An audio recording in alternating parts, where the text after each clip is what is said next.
My name is Carmen. I'm the oral historian at William & Mary. It's currently around 2 p.m. on March 5th, 2018. I'm sitting with Carolyn Hines at her home in Whitestone, Virginia. So Carolyn, could we start by you telling me the date and place of your birth? I was born in Lawrenceville, Virginia, Brunswick County, March 18th, 1945. Oh, so we're coming up on a birthday. That's right. I'll be 73. Very exciting. And what years did you attend William & Mary? I attended William & Mary intermittently from 1973 to 78. Okay, great. And you attended as a graduate student, so That's you right. went to school elsewhere, and I want to get back to all of that, but before we jump into your educational trajectory, do you mind telling me a bit just about where and how you were raised in your family? I am the second oldest of 6 children. My parents were actually civil rights activists, so I grew up in the civil rights movement. So my parents were, my mother was the field secretary for the NAACP, so we covered voter registration, overturning the poll tax, and housed several children in our homes in Brunswick County to go to school after the schools were closed in Prince Edward County to stop integration. It was massive resistance. So I grew up in that whole movement as well. Both of my parents were fired from their jobs for doing voter registration.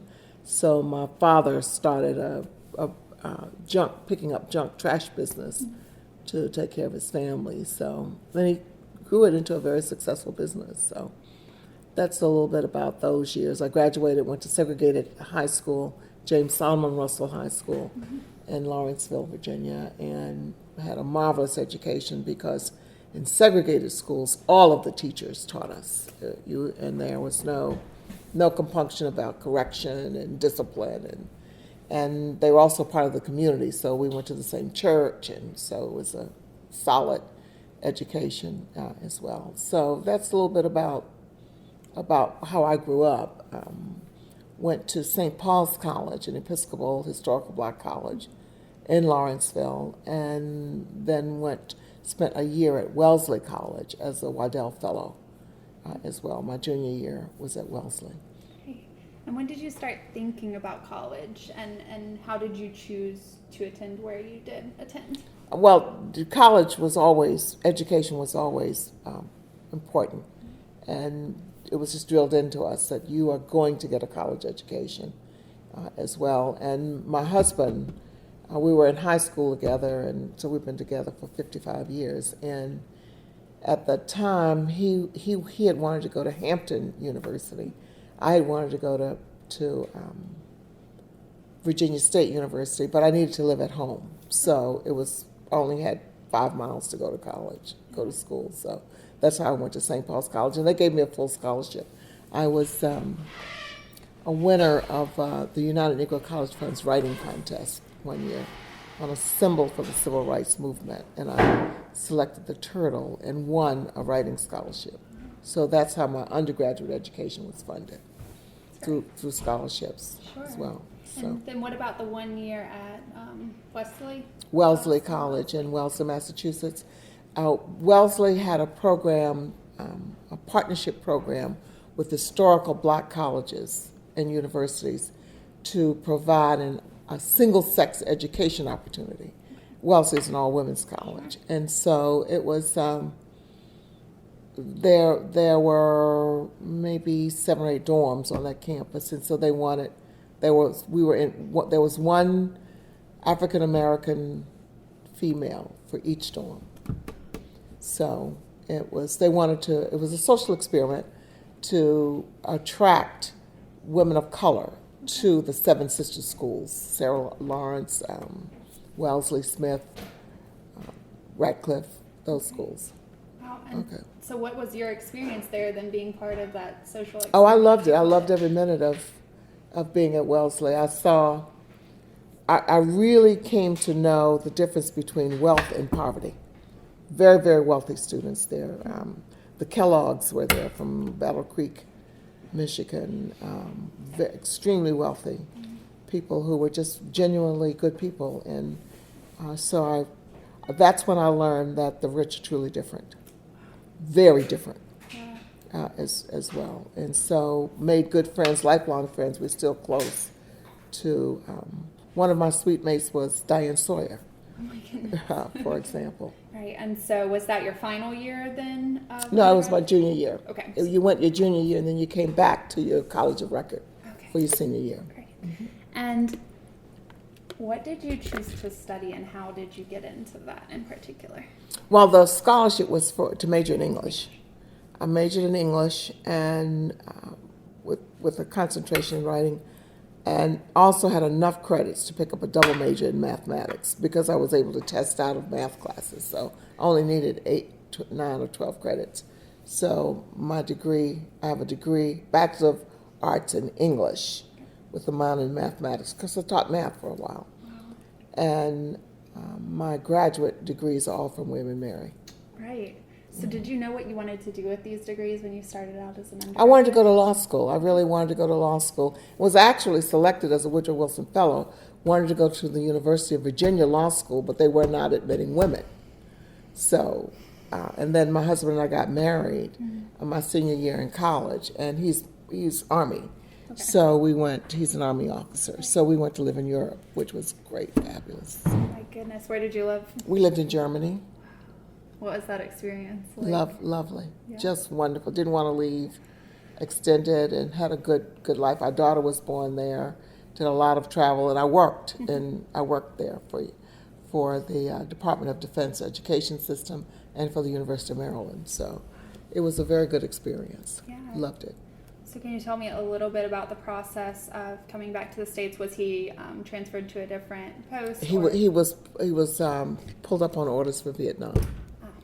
So because he had to go to Vietnam, I came back to Virginia, close to family, and looked at graduate schools and chose William and Mary because of the program that I originally wanted to go into. Okay, and what program was? I wanted to get a master's in psychology. Okay. And at the time, we were steered to no African American students were in those programs. We were steered to education. As a matter of fact, the dean of the school, his name was Robert Jones, offered to pay my tuition for me to attend Virginia State University, and even to pay transportation from round trip if I would go. So, and I said no, I'll stay here at William and Mary. I can ride my bike because we'd already had gotten an apartment, Right. and I had planned to. I said I can ride my bike to and from class. So, But they were definitely steering you away from doing psychology, so you then decided to pursue something in the School of Ed? that was the only school that was open Okay. to us. That was the only school that was admitting us. So. I said, oh, okay, I can play this game. It's really literally what we said. I said, we can play this game.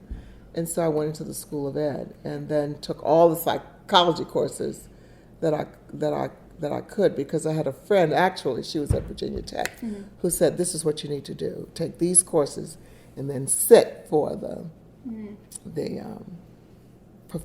licensed professional counselor exam.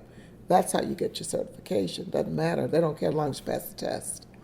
So that's kind of what many of us did. We just truncated the whole process and went that way to get professional licenses, Sure. as well as opposed to the clinical route. Sure. So this sounds like maybe it was common in all of Virginia at that time, if not even more broadly, that Oh you'll yeah, take oh yeah. Well, it wasn't. It was to get a good understanding, Carmen. You might want to read the book "Something Must Be Done About Prince Edward County." Yeah, I don't know if you know that or not. But that is exactly what happened. Rather than allowing black students to matriculate at the white institutions in Virginia, they would pay for black professionals to go to Columbia or go out of the state, because it was very clear through massive resistance that they didn't want us in the Virginia schools. So. Right. Yeah, that completely makes sense. I guess I was thinking, and it's my own ignorance, I think, a little bit, so I will read up on that time between the 60s and the 70s. So William and Mary makes the decision to start allowing African Americans to live in residence in 1967. And so I guess in my own mind, I haven't really been able to figure out what that then looked like for African Americans in the years following 1967, that first decade even, when still the numbers were very few. And they were, it sounds like. It was very, very few. It was one in the law school. It was only two in my class, and we were never together. I was the only African American student in many of my classes as well. And then we would get together on off time. That's when we found out that many of the white students were in study groups with the professors, and none of us were ever in those study groups. So we formed our own study groups as well, and worked with some of the secretaries who told us what was going on. The maids and the administrative staff, they always told us this is what they're studying, and this is where they're meeting. So we had kind of an underground network, and we just kind of took care of each other. As a matter of fact, one of the guys that I met in graduate school came a week to help me with my husband and his wife as well. We've all stayed very close. Who were there at that time. Yeah, so absolutely. One of the questions I have to ask really is the experience of being an African American woman during that period of time that you were at William & Mary. And you've already talked a little bit about that, but would you expand on that some, just if you can speak generally about that? Well, I mean, it was a good experience. I got a good education. I have a master's, a certificate of advanced study, and a doctorate from William & Mary as well. And I got my doctorate at William & Mary because at the time the state of Virginia issued a program called the Minority Virginians Fellows Program, which paid for terminal graduate degrees. So I competed for that and got one. So I just stayed at William & Mary and got a doctorate. So it was a good experience. I think for me, Carmen, being the child of civil rights activists and growing up in the movement, I was just throw something else at me. It was that kind of so much of how we navigated it was a game. It was, okay, let's see what else you're going to throw at us at this point as well. As a matter of fact, one of the professors, Dr. Galfo, who recently died, gave me a B in a statistics class, and I had a 94 grade point average in the class. And he said, well, B is a very noble grade. And he said, you'll probably end up teaching school, and, these guys are going to go on to be superintendents. And so I challenged it, and I was the first student ever to challenge him on that. He changed it to an A. I said, listen, these guys wouldn't even be able to pass this damn class if I wasn't helping them with their math. So I said, now, how are we going to play this, Doctor? I'll never forget it. I said, how are we going to play this, Dr. Galfo? And he said, I don't know. I said, well, if it were you, what would you do? Because, I grew up in the movement, so I knew how to talk to white people. I said, well, if it were you, if I were your daughter, what would you ever do? Would a B be fine? And he said, well, listen, I'll take care of it. He changed it to an A. Wow. So, but many of the African American students just wouldn't chat. They just get the B and just get out. But it was just. It still burns in my gut. Sure. What some of the things that would be said to us and in the classes as well. And I had one professor who said, I was in a class, and there was the man who just left, who went on to become very successful. We were the only two in the class, and then I was in a class with Dr. Wilson. That's where we met, and we decided to let's just go on for these graduate degrees. And he said to announce to the class. It was about 30 students, and I had some good white friends in there too as well. And he said, for you colored people here, this will probably be the last class that you'll need. And so the moment somebody says like that, we just simply sit and sign up for the next classes, as well. So that was very common at William & Mary. Definitely. So.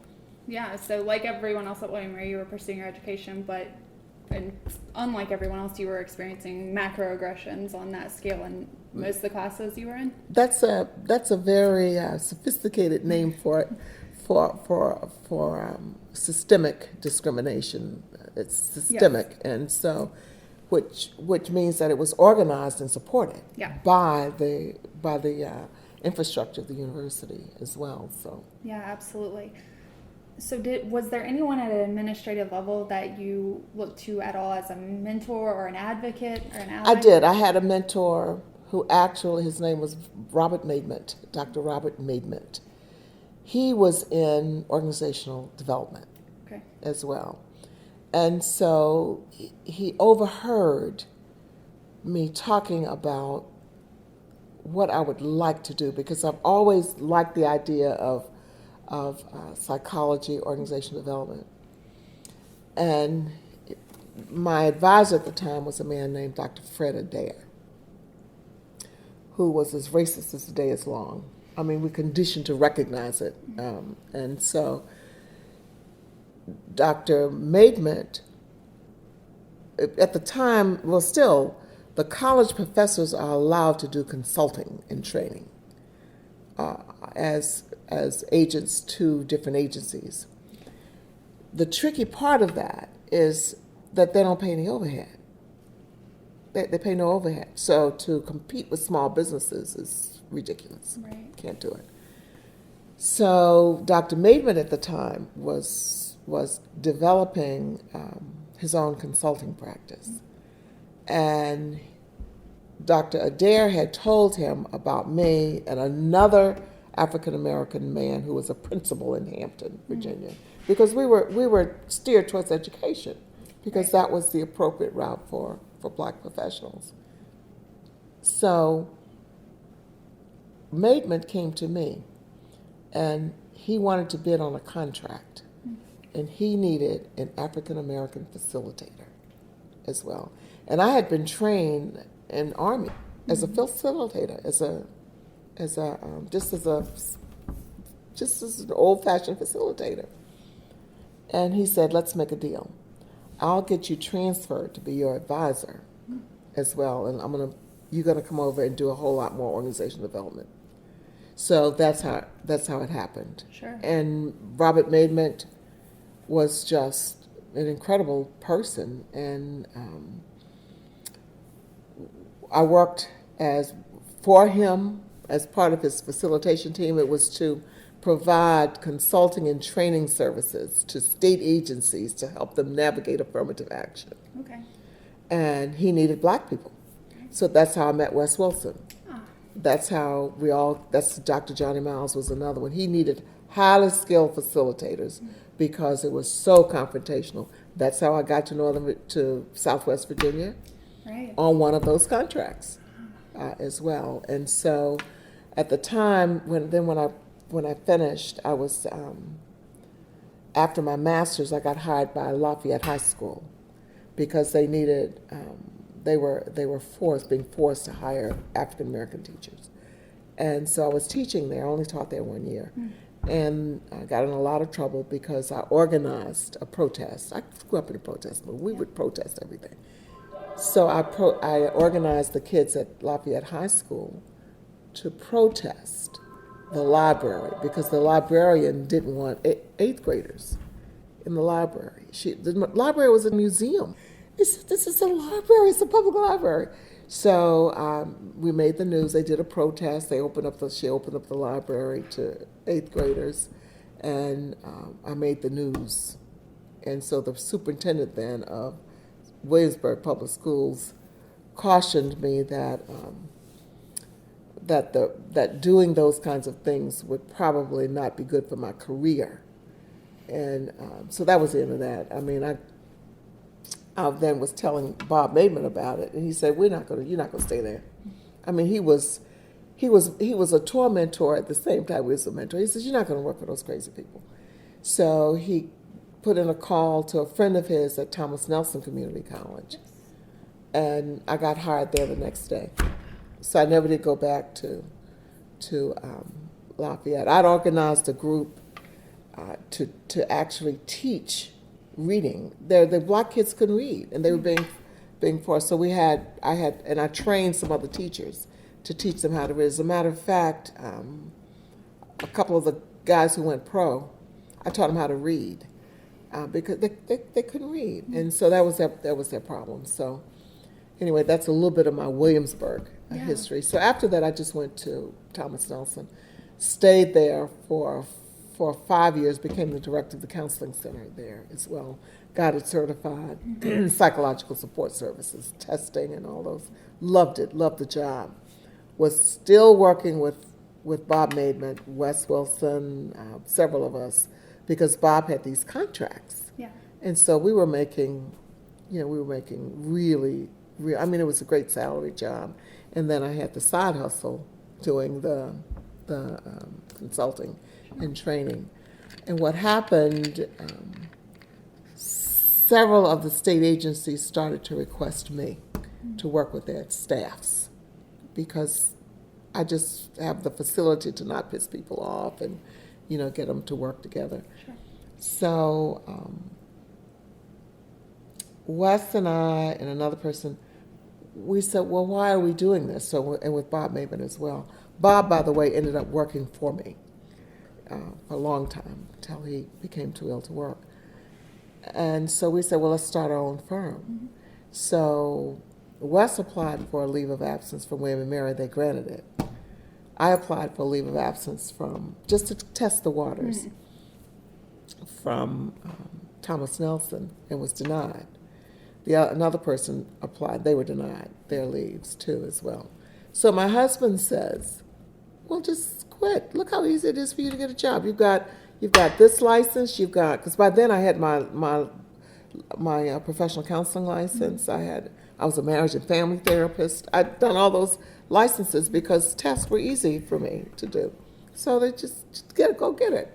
Because then you can't argue with the credentials, which is a strategy that many African Americans have in place. I have every credential you could. Oh, throw me another one.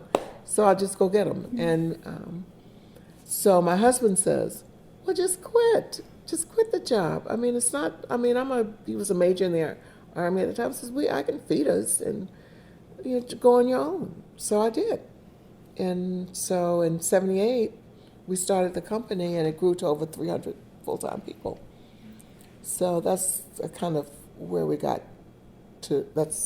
And then one of the seminars that we do is Simplify Your Life.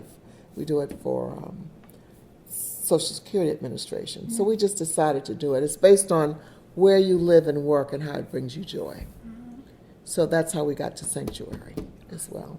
Wow. No, that all sounds great and a fascinating trajectory. And so I have so many questions about so many parts of that, if you don't mind me jumping into all of it. Well, back to your time at William & Mary, and I have a list of the things you were involved in, but I don't have dates with those, so I'm not sure if they were when you were there as a master's student or getting your doctorate. But so I have a list, though, that you were involved as a member of the Black Students Organization. You were Board of Visitors Liaison, a member of Delta Sigma Theta, part of the Graduate Student Association, William Mary Theater, Women's Leadership Program, Habitat for Humanity, and worked with the Williamsburg Area Women's Center. So you did a lot. You're involved in a lot. What motivated you to get involved in those particular things and be so engaged? We were raised since little children to be involved. You've got to be in the mix, or you have to be in the mix. And I like those activities as well. I was also on the development board for education for about 8 years, I think. Yeah. And I was at the same time I was on the board, actually on the Board of Visitors at Christopher Newport. Yes. So just interest, and I enjoy them as well. So did those different organizations facilitate any community spaces? I've spoken, I guess, to Warren Buck and a couple other individuals who participated in the early years of Black Students Organization and its kind of purposes at that time, and I was wondering if you would like to talk about your experience with that. I wasn't a big fan of the activities because I wasn't interested in socializing. Sure. As well, and I wasn't interested in a lot of conversation. I just want to see your action plan. I want to see what you're going to do. What are the impacts? So a lot of the things I didn't have active participation in unless it was a direct outcome that contributed to uplift in the African American community. If I didn't see it, I'm not going to come to a party or a cocktail hour or networking. I'm just not Okay. going to do it. So Yeah, that makes complete sense. Was there anything in particular that you did see as like really action oriented during your time there that you got involved in? yeah, working with the many of the high school kids to get them to get the good, solid financial aid, how to fill out forms, how to get into college. I was really loved the project of getting them to understand the power of the community college. And then my husband and I became fascinated by how you can go to college, get a good education without debt. Yeah. And so we spend a lot of time, even now, working with kids on this is how you find money. Yeah. Okay, so I especially with African American kids, they're graduating with too much debt, so they can't ever get out from under that particular stigma. So if it had something, if it was hands on with kids, I did it. Love that. Yeah. Love the projects through Delta Sigma Theta. They're very active in terms of outcomes. So still very active today with that. Sure. Great. And so kind of honing in on your time at William and Mary, do you have any particular favorite memories or just really powerful memories that have stayed with you since your time there? Yeah, the whole association with Bob Maidment. I have a personal belief that God works through people, and that was an angel that God just put in my path, and we stayed close. We visited him in Boca Raton, and he's just been marvelous. But he was like that wherever he saw talent. Okay. That's how he would say it. He said, "You were a talented student. These are some other stuff," and so he would put us together. As well, although he had an ulterior motive to staff his contracts, which was fine. He could have not just picked me out of that group, but he was just absolutely wonderful as well. Jenny McLaughlin, I don't know if you know her or not, but she was wonderful in terms of just having me participate, come back and participate, because I'm not in traditional education. I became an entrepreneur, which was very different for an education route. Yeah. And the dean at the time, Robert Jones, you might want to look up his history. I believe he committed suicide at some point. I mean, just the incarnation. I grew up afraid of the Klan, just concerned about the Klan, aware of the Klan, because we were always threatened by the Klan, and had some very horrible experiences with the Ku Klux Klan. And every time I saw him, I could just see a white hood. I mean, that's how the visual impact. So it was very motivational for me in that. But there are wonderful, wonderful memories and associations. Violet Clark, marvelous people who were just very helpful at William and Mary. We lived in Williamsburg East Apartments at the time. Right in front, right across the hall from us was Marcel Desaulniers, who was the chef for Colonial Williamsburg. And his wife was in school. I had met her in school, and I said, okay, come live here. So we've remained friends for years and years. Marcel went on to the Trellis restaurant? Yes. That was his restaurant. And that idea was born on our dining room table because we would sample his dishes. And so I think they now I think he went on to sell it. But we've stayed friends for many years as well. Our kids grew up together. They're now friends. Wonderful. So yeah, it sounds like more than anything, just the individuals that you met were just individuals, really impactful. Very, very impactful. As a matter of fact, my daughter got her master's from William and Mary. Okay. Too as well. So great. She came along, many years later. But she said, "Well, Mom, it was a good experience. My mother had a good experience there." So I said, "Go to William and Mary, get your master's." As well. You might want to interview her. Yeah, no, absolutely. It's a generational issue. Yeah, if you think she'd be interested, I would be very happy to do so. Yeah, and compare a little bit of the differences in times you attended there and the different individuals who were there at the time, for sure. Right. So you lived in Williamsburg and you were attending William and Mary. So did you see much meshing of the Williamsburg community at large with William and Mary, or vice versa? I know obviously a lot of the staff persons at William and Mary's campus would be from the Williamsburg area, but I've kind of always wondered how those communities interacted, or if. The communities were distinctively segregated, powerful in their own dimension. Okay. for example, one of the part-time jobs that I did when I was there was through Colonial Williamsburg, but the African Americans couldn't be seen by the public, so we worked in that. We did back office. Okay, we'd have to go through the back, and all of that was still. I mean, this is the '70s, so. And when you'll see that when you read Something Must Be Done About Prince Edward County as well, but because that county, what happened there set the tone for the nation, not just for Virginia. Right. And we're still to this day trying to recover from that. So, when they stripped the money out of public education and closed the schools and money went to the academies, those academies are still operating, the Brunswick Academy, all the private academies, so. That's how that happened. But there were individuals who I went to church at the church there with the bell because of a person at William and Mary. Okay. She said, "Well, come on, you and your little girl go to church with me," and she helped me find a babysitter because my daughter was 2 at the time. So just how the community just put a circle of strength and help around you. So particularly those of us who were graduate students, because I had one maid at William Mary said, "Child, you're gonna need all the help you can get. I'm gonna tell you, navigating these white folks." So that's what they did. They just collected us up and took care of us. Wow. So. And the church you're talking about, that's the one in Braxton Court? Right. Very swell. So was there a lot of interaction between then undergraduate students and graduate students, or those were their own sort of? There were so few African American students, graduate or undergraduate. Yeah. So very few. So we would get together socially from time to time, but I just didn't have time for a lot of social. Sure. My husband was in Vietnam. Then when he came back, he was stationed in Norfolk. Okay.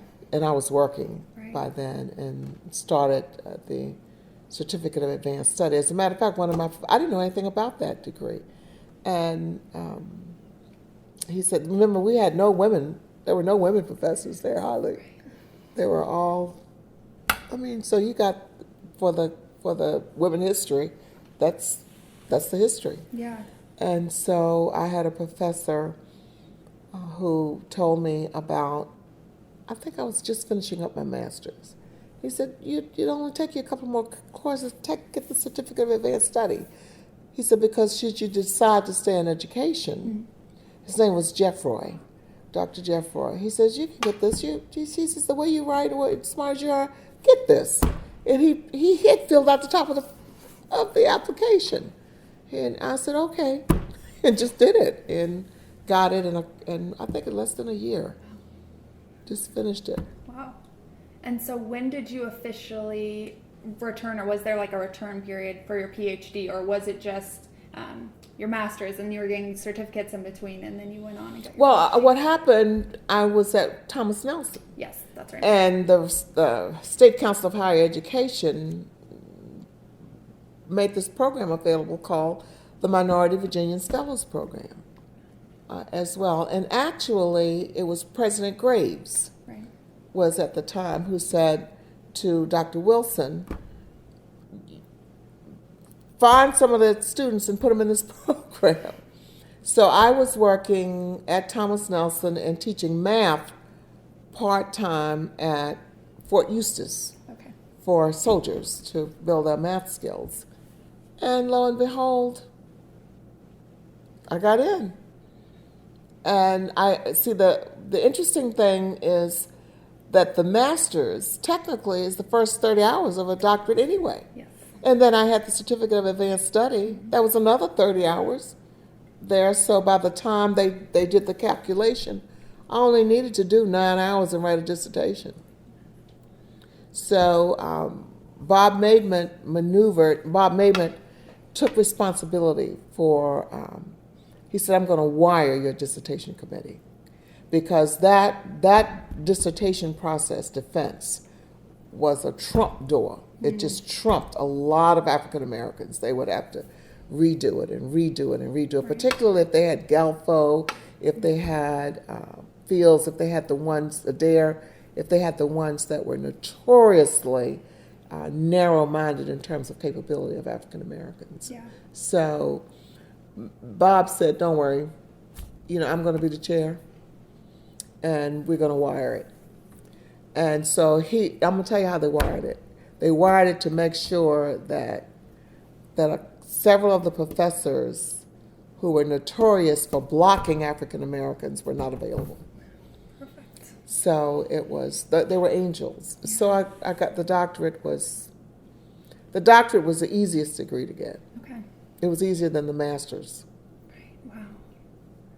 Yeah, that's fascinating. And also fascinating that the education, while even continuous, was still disjointed, and you were working in so many different realms and doing so many different things at the time, and yet, yeah, it's astounding. I knew doing research, of course, how many different things you've had your hand in and how many different accomplishments you have, but just hearing it's pretty remarkable and really inspiring because... Well, so many of them were overlapping. Yeah. As well, and then at Thomas Nelson, I had good flexibility because... Yeah. To do the coursework, and even with kids, it was okay as well. So I got it done. All right. Well, great. Thanks for sharing that. And we've talked a little bit about this as well. So I just want to put it out there if there's anything else you want to add. But are there any difficult memories? And you've named a couple individuals who definitely stand out. But were there any difficult moments or memories in particular that you have from your time at William and Mary? Yeah, lots. So I remember knowing that many of the white students they had old tests to study from. They had old tests. They had, and they would do the study groups with the professors, and we knew it. We knew it. And I asked twice about joining a study group, and was just told flat out that I had one of the fellow white students. I said to her, Carolyn, her name was Carolyn Glass. I said, are you in a study group? And she said, well, sometimes. Yeah. And I said, well, how can I get in a study group? And she said, well, I'll let you know. Never did as well. And then I asked a professor about it, Adair. I said, I understand that y'all have study groups. And he said, who told you that? As well. Those are seared in my memory as well. The study group issue is very raw, still after all these years, still raw. How many of them were going on, and the access to old study materials, particularly getting through statistics, getting through those classes, test and measurement, those tests as well. But math was my thing, so then what I did was form the study group with the African American students to help them make sure that they got past those as well. But I don't know if any of them ever challenged the B grades, because you couldn't get a C. A C was a failure in graduate school. Right. So. But you did, and you successfully had that grade changed. Wow. Yeah, I can imagine how that would stay with you after all this time, because... But beyond that, I remember applying for, I wanted a teaching fellow, and being told by the person who ran that whole project, it would have been a very nice kind of and I wouldn't have to worry about working at Colonial Williamsburg picking up extra money. And she said that she didn't think the students would be ready to have an African American teaching fellow in those areas. So I said, okay, it's fine, because as a child of a civil rights activist, we picked our battles. As well. So I was already making good money working banquet and things like that, and I was very nice and accommodating to the rich white people, so they would tip me well. So I just made it work. Okay, so yeah, it sounds like your parents and just your childhood growing up in that activist sort of environment, definitely. I mean, you see that thread run all the way through. Exactly. Yeah. Exactly. We just they're just some battles not worth picking.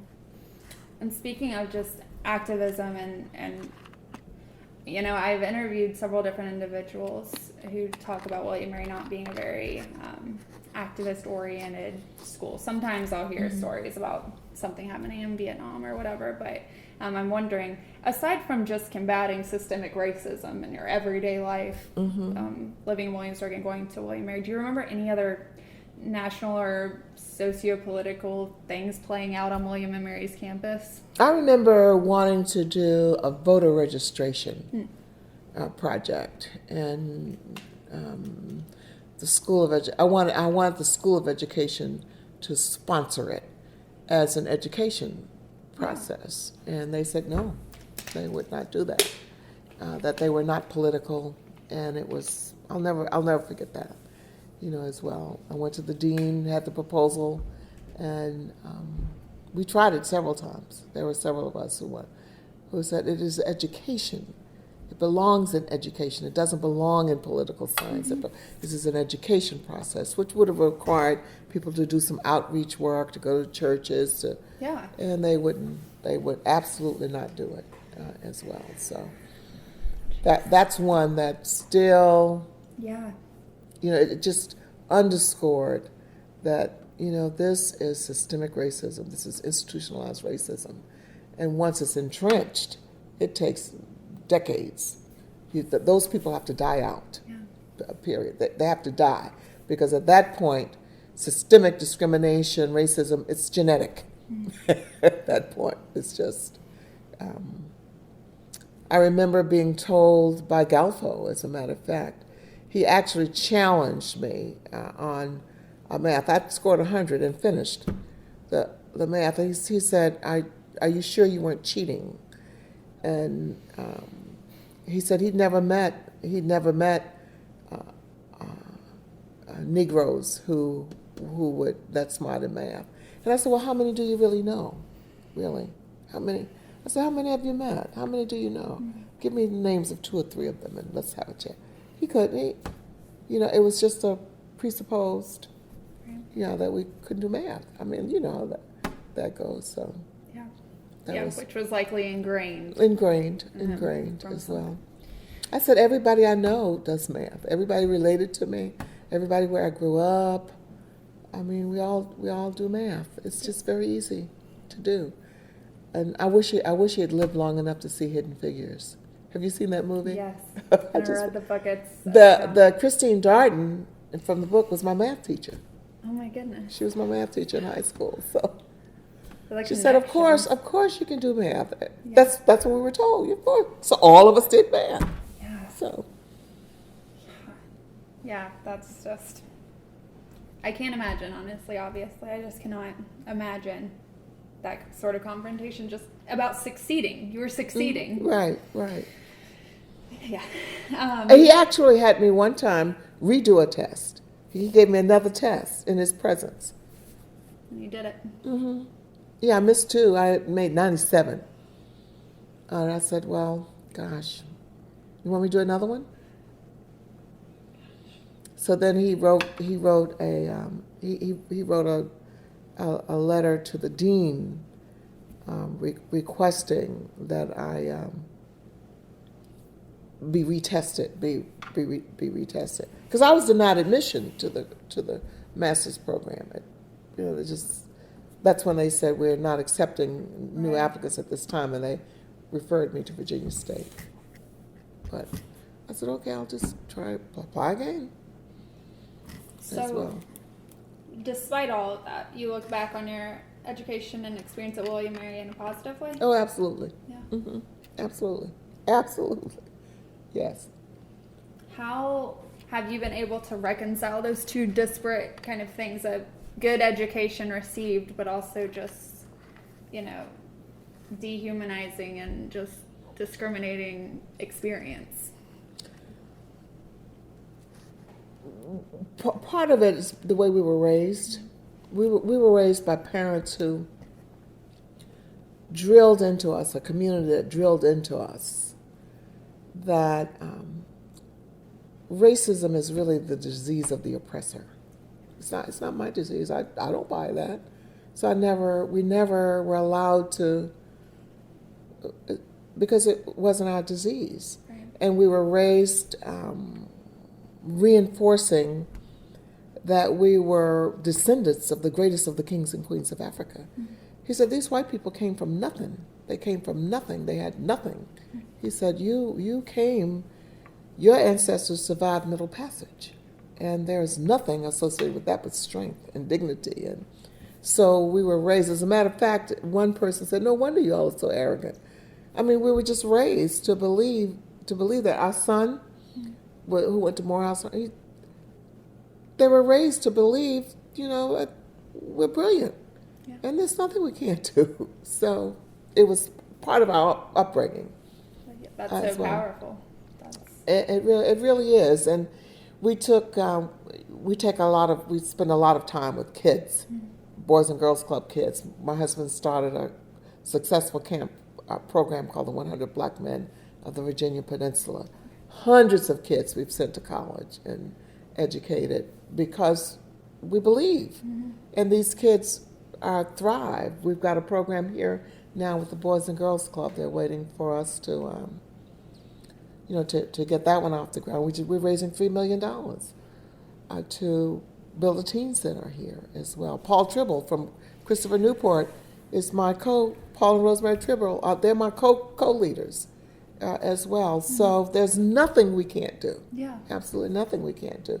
Before you go, you can look. We were recognized last spring as Role Models of the Year. 700 people came to that event. You just get out of their way and let them shine and let them develop. And, so that's how we were raised. Yeah. Everybody in my community, they're college educated. My sister went back to medical school after working 16 years in the post office. Got in every medical, people said, "Oh, you're going to be too old." She got in every medical school she applied to.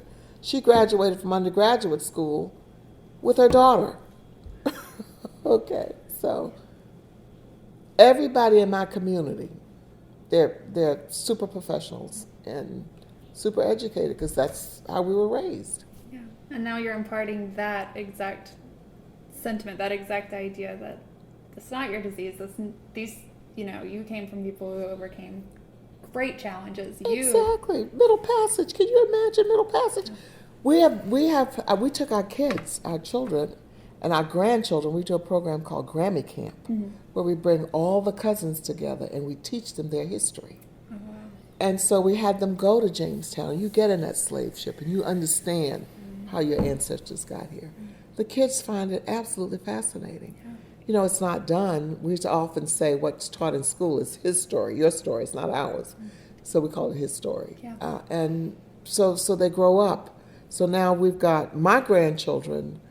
When my granddaughter participated in a writing contest by the NAACP to select a civil rights icon role model, Rosa Parks, Martin Luther King, she chose her great-grandmother. And she won. She won that writing contest. She said, "I have my great-grandmother's a shero," talking about my mother as well. And she said, "I'm going to write about people I know. My Grammy, and my grandfather, my husband, and my great-grandmother, my Nana." And she just, as a fifth grader, that's who she wrote about. And she won a writing contest. I said, "Olivia, I won a writing contest." She was in the fifth grade. She's now in the ninth grade. So they're already accomplished. Our kids, we raised them to believe they can do absolutely anything. So they're now part of a group called what we call Team Diva. And we work with girls on your diva. If you were to pick a D word, mine is determined, innovative, I'm vivacious, and I'm achieving. So you have to build your diva poster and you have to live it every day. That's awesome. And they're doing it. So clever, but yes, that's awesome. So that's what they're doing now. My granddaughter is 17, senior in high school. She's just going to allow the highest bidder. They're just bidding on her. Okay, as well. Just wait before she makes a commitment for school. So it's just empowerment from the very beginning. From the womb. Okay, from the womb. That's great. But we're doing that. Talk about what we do that for girls, especially, because I got a lot of white girls involved in Diva, as well. And now the white guys. My husband does a program called Swag, and it says success while achieving godliness. That's for guys Okay. as well. And the other white guys say, oh, it's a lot of fun. So now they're beginning to trickle in too as well. If you empower people based on the belief that everyone makes a contribution, everybody has gifts. Yeah. Everybody has gifts. And your responsibility is to create an environment for those gifts to flourish as well. And so they're coming around. Yeah. And it sounds like you do that at all levels, like for students and youth, but also within the workplace. Oh, absolutely. Absolutely. For in our work now, what we do is one of the most joyful programs we do right now. It has to do with coaching, joy-based coaching. What brings you joy? And you build a joy plan as well. And if you see the houses, those belong to us. So we bring people in here kind of not too rustic, because I don't believe in too rustic. And they can fish and they can crab and they go to the spa, but they look at their marriage. We do marriage retreats. We do joy retreats. We do team building. It's all about taking advantage of today. It's a present. That's why it's called a present. And then you build your plans based on that. So that's pretty much what we do now. I don't know what to say other than wow. I mean, just listening to that, joy seems to be like one of the first things to go when you get caught down in the murk of just thinking about the future, try to plan things, or overworking and all of that. So, well, people ask me now, how are you doing, with your husband's illness, because he can't walk, he can't talk. It's very similar to ALS. And I said, we have a lot of joyful moments. He's got a team that loves taking care of him, and the kids from the Boys and Girls Club come and they sing. So everybody's participating and making it a joyful experience. So it's not happy, it's joy, and what brings you joy as well.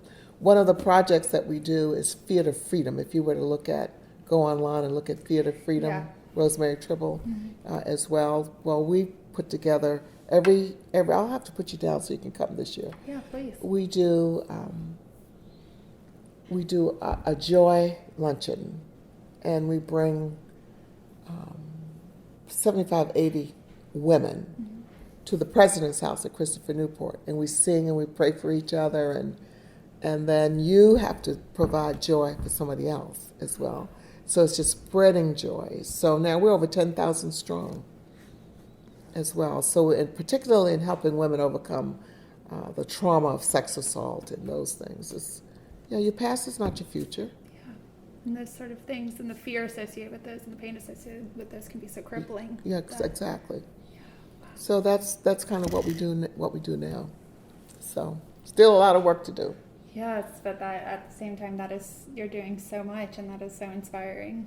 So. Oh, thank you. I just hearing about that, I'm getting emotional and have chills and all of this stuff. Okay.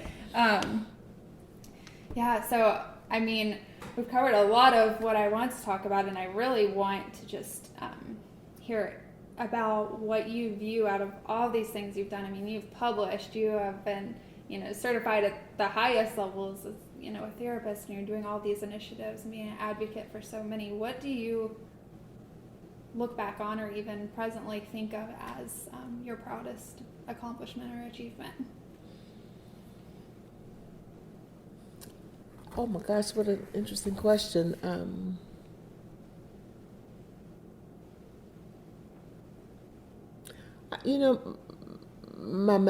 sure you get this a lot, my marriage and my family, my kids, and the grandkids, and just keeping it together, keeping it sane. My husband and I have been together 55 years. So, I was feeding him earlier today, and then the physical therapist came by, and she said, I've never seen anybody do this as well, because I'm very concerned about him aspirating something into his lungs. I had a good friend whose husband died because he had a food particle that was still in his mouth. So I put my hand in his mouth and I make sure nothing is in there, and I found a little piece of pineapple. And I said, you left the spiral. And she said, you put your hand. I said, I'm not going to let him, die from aspirating something in his lungs when I can get it out of his mouth. You just do what you can. as well. I have a motto about controlling the controllable. You just control the controllable, and let God will help you, as well. Just get out of your own way. But I would say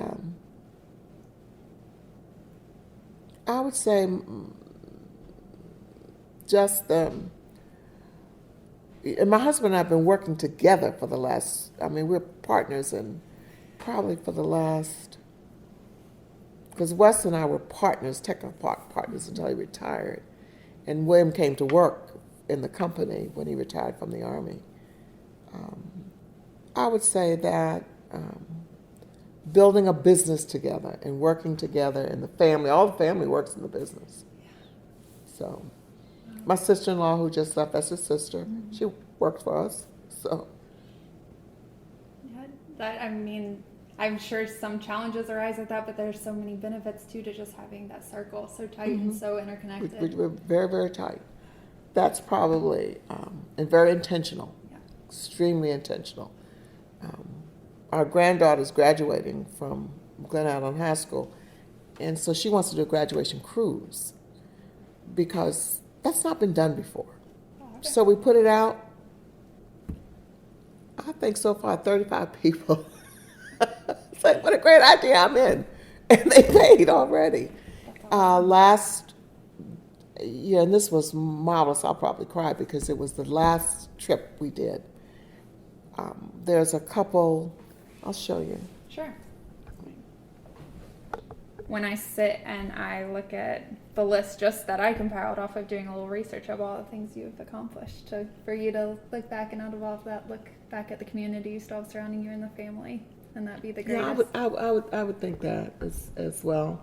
And also, because I'm not traditional education as well. I took that training and became an entrepreneur. Yeah. But a lot of that was based on my mentor, Bob Maidment, who guided me through that process, taught me how to do contracts and how to write proposals. And so that direct connection with William and Mary. Yeah, and it sounds like, just throughout this conversation, you've shown so many connections to different individuals, too, or people who knew someone else that have created all of these. So it just speaks to the power of that community and that network. That's right. Amazing. So in terms of my questions about William and Mary and your career trajectory, I've asked my questions at least concerning those, and I am going to open it up to you here in just a little bit to add anything else that you have, but you mentioned earlier, and I wanted to talk a little bit more about your time kind of advising or serving on the School of Education Board. And since you did take a non-traditional route, I wonder how, just what that experience was like for you and what you were able to bring in because of your perspective and your different backgrounds, career trajectory, how you brought that into that development board. I love that development board. Loved every minute of it. And Jenny and the people who were on the board, and I think I was successful in getting them to look just beyond traditional education. And I remember saying to Jenny one time, we're gonna keep getting what we're getting if we keep doing what we're doing. So if you want a different outcome, the thought process has to be different. And so I think pushing them to get to see expanding education beyond the traditional route as well. And seeing corporate education, seeing all kinds of ways to do that as well. And I've got a good friend there now. I think she's in the School of Business, Tasha Granger. Yes.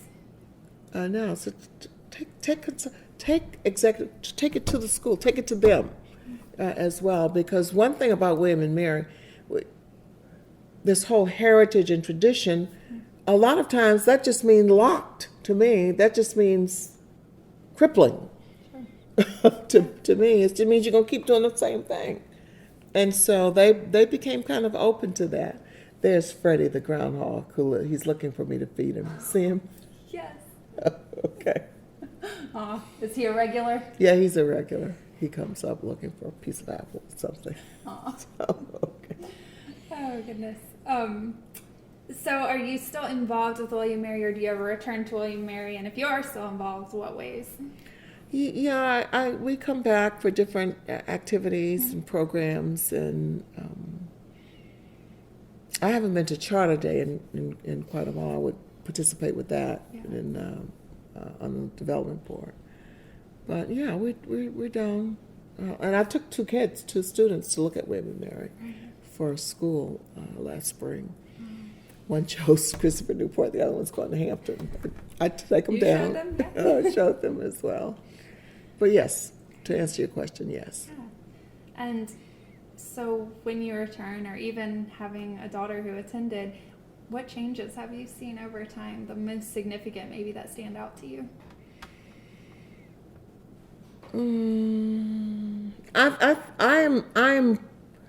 I could be a lot more, I'm pleased, but I could be a lot more pleased with experiential education and with experiential education, I'm coming. And I think that could be a lot more broad. And the curriculum, I've seen expansions in the curriculum. I really, really like. And I love what the community-based, the historical projects, like the ringing of the bell and all that. We participated in all of that too as well. So I'm happy to see that. Sure. So much of how William and Mary came about was built on the backs of African Americans, Williamsburg, period. Wes's wife, Elaine Wilson, was the first African American interpreter for Colonial Williamsburg. It's a heck of a story. Yeah. Too as well. So you might want to file that away. Yeah, no, all the names you're giving me and the things you're giving me, I have them right here, and I'm going to be referring back for sure. As well. But yeah, I've seen it. The buildings, of course, and all of that, but just more outreach. Yeah. Been pleased with that. Is there a change or several changes that you hope to see in the coming years? Yes. I would love to see more youth development, very intentional, targeted youth leadership development programs, and building community and leadership directly tied to like starting STEM directly into the community as early as 5, 6, 7, and 8 years old. You can't start recruiting somebody in 11th and 12th grade. NASA already has them at 3rd and 4th grade. Right. So I would love to see a lot more targeted youth development.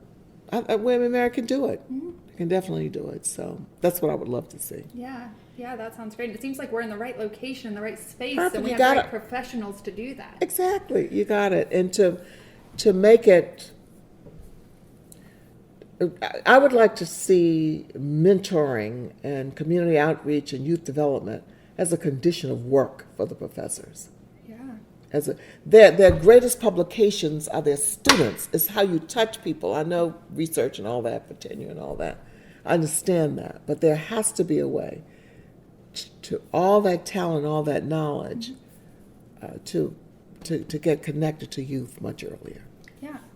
And honestly, probably should result in an expansion of what would be qualifying as tenure. Exactly. Mm-hmm. Exactly. A requirement. A requirement. I know where my daughter works, those teachers are required to do community development, community service. But I'm not so sure William and Mary is. There's still a little bit too much depressive elitism. That's my word for it. A little bit too much for me as well. Now, Christopher Newport has done it. Yeah. Their community building is unbelievable. Their whole gift of service is fabulous. So there's a neighbor right down the road to look to. Exactly. You've got the model. They've got the model right down the road. That's great. I'm excited about the new president. Very excited. Very, very excited. I wanted Jenny McLaughlin to be the president when she competed. Mm. She was more than ready. More than ready. Yeah, it does seem like an exciting, well, it definitely is an exciting time. Mm-hmm. After 325 years, we have a female president. It was Mary's. Didn't Mary have a nice kingdom? Okay. Let's get history aligned. Okay. Yes, absolutely. So just one more from me, really, and then I want to open it up to you. As you know, we're in the midst of celebrating these two big anniversaries, 50 years of African Americans in residence and 100 years of coeducation, meaning 100 years of women as students at William and Mary. So I'm hoping you would take a moment to reflect just on the power and importance of diversity and inclusion and women in spaces like William and Mary, and also just more broadly in the world. Oh, absolutely. If that, I could go on forever. And that covers so much of the work that I do, too, as well. It's beyond time. It's beyond time. When you look at the capacity of women and the history of what we're able to do and accomplish, heck, even from making hamburger 50 ways, I mean, it's the height of creativity, and it's time. It's beyond time. It's beyond time. And just applaud William and Mary for making those efforts, taking those efforts as well. It's historically correcting. Historically correcting. So much of what's historical makes us hysterical, and it's time to kind of move to what I call reckoning and redemption. And that's kind of where we are. Yeah. Do you feel like William and Mary is on the path to reckoning? Way overdue, but on the path. But I was raised to, my parents would play with this spiritual. Every day we would have to sing it. He's an on-time God. He may not come when you want him, but he's right on time. And so it's right on time. You know, it comes, he's an on-time God. It comes, may not come when you want him. Right on time. I love that. That's great.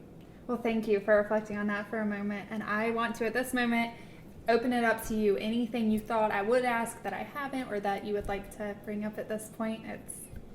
The stage is yours.